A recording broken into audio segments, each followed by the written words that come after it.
by 6. They've gotten a huge performance off the bench from Kurt Thomas, whose last shot put the margin to 6.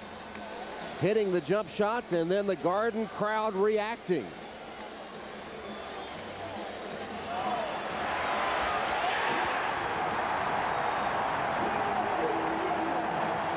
And Jeff Van Gundy told us that this is the time of the game when that home crowd can really lift the team.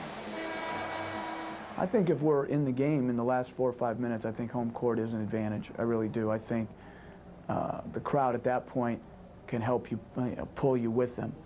But you have to play well. You have to be able to sustain your play over the first, 42, 43 minutes to even get to that point. Because I don't think home court for an entire game has any impact. But late in the game, I really believe it does. And so far, between these two teams, home court has been vitally important. This is the 8th time they played this season, regular season and playoffs.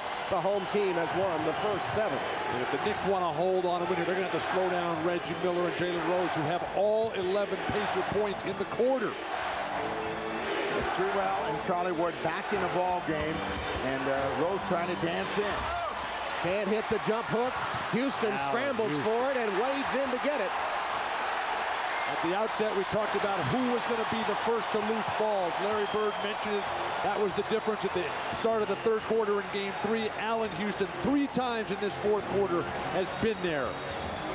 Charlie Ward wants to drive. Finds LJ, spotted for 3.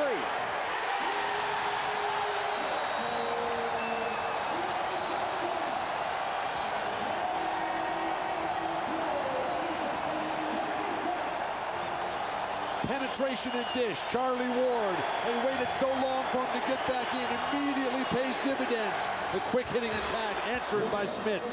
Jalen Rose spotting Smits for the throwdown. Rose again having a brilliant 4th quarter, scoring and passing. Larry Johnson, 25 points on 5 3-pointers and 7 rebounds. He's hit 10 of his 16 shots in the game. Somebody's got to come help Sprewell here. He's lost. Shoots over Rose, not a good shot. Short, saved by Camby. Now that is Marcus Camby from a year ago, coming up with the loose balls, kicking it back out. And when you talk about the crowd, they're alive right now. And they learned, Camby and Thomas, they've learned from Chris Dudley. Ward for 3. Rebounded by Davis. Jalen Rose has got 17 points the last 20 minutes. He's the guy they need to come to. Trying to go to Rick Smits. Camby's too quick. They can't get Rick the ball. He's open now, but they don't see him. Instead, it's Miller with 5 to shoot. Puts it up no good. And then does one of those patented Reggie Miller fly every which way, and it results in a New York foul. Wait a second. They're lucky they don't send the district attorney in here to file charges. The DA? You think he got pushed? Oh, did you see him go flying through the air?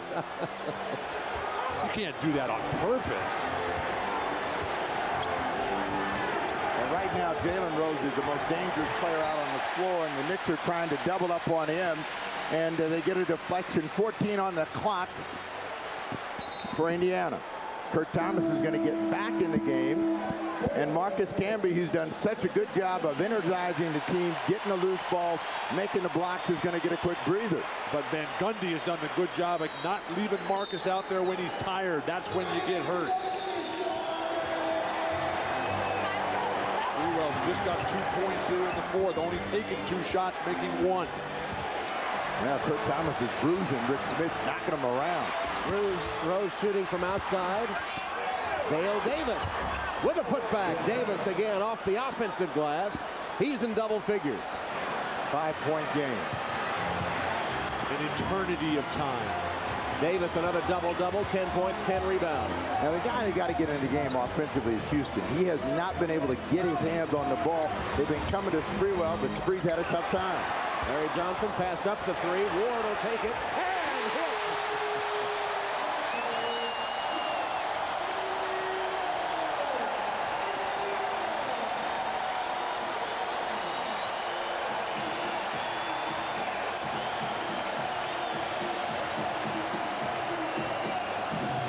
They finally close out on Larry Johnson. That leaves Charlie Ward wide open. And whose idea was that to feature him in the pregame show? He's hit 4 of 6 from the three-point arc. And Charlie Ward strikes again. Knicks by